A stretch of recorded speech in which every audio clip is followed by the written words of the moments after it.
This creator is collaborating with Kinder World. Stick around after the video to learn more.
Okay, so this is going to be my summary for trick-or-treating at Thornebrook Market. So financially, not great. My table was $45 and I didn't even hit table, just to kind of give you some perspective. In my opinion, 45 is like kind of pushing it as well for it to only be 4 hours long and you're outside. And you kind of know how I feel about most outside events. But anyway, so financially, not great. However, I did really enjoy seeing the the kids in their Halloween costumes, and some adults were dressed up as well, which was also very cool and fun to see. My mom was giving out candy for the kids, and I was giving out like the little blank resin charms that I've had forever. My thought process was, well, I'll just hand out a couple as a little trick-or-treating gift, just to at least just get them out of my hands. I've had them for a couple years now, and I want them gone. I was not expecting to hand out so many, like we handed out like 300 plus charms throughout the night. So I don't have any more of those. So thank you to everyone who took one of those, because you really like got them out of my hands. And the kids really seemed to enjoy them. The parents liked them. I had many of them tell me like, oh, thank you for not giving them more candy. And I did have a couple kids tell me that it was their favorite thing that they got that evening, and that was very nice to hear. And so this one was like another one of those shows where it like was not great financially, but it was good for the soul. It was good, to brighten up the kids' night and help them have a nice evening. Just kind of going over like a little bit of the financial stuff. Why was this one not super successful? I think it's a mixture of factors. Besides this year just being a dip in general for pretty much every market I've been doing, and just the economic situation that we are currently in, I think the two biggest things was this was a market that was geared towards general audiences, and it was a market that focused on kids' activities. What I mean by a general audience, I pretty much mean like it's not specifically catering towards any specific niche or group. So for example, I do a lot of Comic-Cons and nerd markets. So when people go to them, like they're already expecting that kind of stuff to be in the market. And when you have like just kind of anyone, it's hard to predict the buying habits and everything.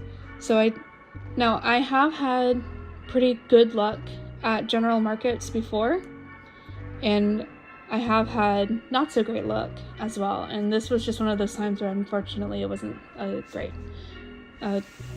great luck for me. And then the second thing is it was more geared towards kids and families. And I don't necessarily mean that in a bad way. It was just kind of something that I didn't even really think of. It's like, yeah, trick-or-treating, okay, it's gonna be for kids. But I didn't really think about like the details of that. So pretty much when the kids come up and they see my table, generally the parents are going to be urging the kids to move on, and not necessarily because they don't like my art or whatever it is I'm selling. They probably do. They just don't want their kids to touch anything and potentially break it, which is very understandable. My resin stuff tends to be pretty durable. I have had a couple instances where they did break, but generally you have to be purposefully trying to break them in order for that to happen. But the parents don't know that. They just don't want their kids to mess up my nice display, which is very understandable. That was just something that I did notice for a lot of the parents, and the kids just want to kind of move on and get to the next table to get their next piece of candy, which I get it. Very much understand the once you're in the trick-or-treating mood, you're ready for that candy. So am I going to do this event again? Probably not. I think I'm done doing Thornebrook events for now. They did switch ownership between this year and last year, and the table price did go up from last year. I don't want to say like an exact number of what it was last year because I can't remember, but it definitely did go up, and it's just not in my best interest to really do them anymore, especially since I am finding other opportunities that are more so in my budget and more so geared towards my particular niches and audience. So, like, for example, I did this on a Friday, and then on Sunday in the same weekend I did a nerd night up in St. Augustine, and the table price was less than half of what this one was, and I did a lot better up in St. Augustine, but that's for the next vlog, so you're gonna have to wait for that one. So yeah, it's unfortunate because Thornebrook is local for me, but I just think the audience is too broad and the table price is just too high at this point for what they're giving me. So we shall focus on other avenues and wish the people who do choose to continue doing markets with them the best of luck. And yeah, that's pretty much it for this one. Thank you guys so much for watching this short vlog. I haven't edited it yet, so I don't know like how short it is, but I didn't record a whole lot, so I imagine it's not going to be super long, and probably the longest part is going to be this part where I'm just talking because I don't know how to stop talking. But thank you for watching. Thank you for subscribing and liking the video and leaving a comment if you so wish. You can find me on my other socials as well. I have an online shop. It should be open at this point. If not, follow me on your favorite social because I tend to update like when I open it back up, because I do use the same inventory for the online shop for my markets. So yeah, I just have to make sure that they're still lining up and everything. And the other way that you can support me is by checking out the game Kinda World. Kinda World is a free-to-play cozy game you can download on your phone that promotes mental well-being. Spend a few moments during your day to water your plants, decorate your rooms with adorable items, and chat with your cute woodland neighbors. I've been playing the game for over a year now, and it's really become a part of my daily routine. I love the beautiful artwork and receiving messages from my fellow players. Use my QR code on the screen or use my affiliate link in the description below to download Kinda World today. Thank you.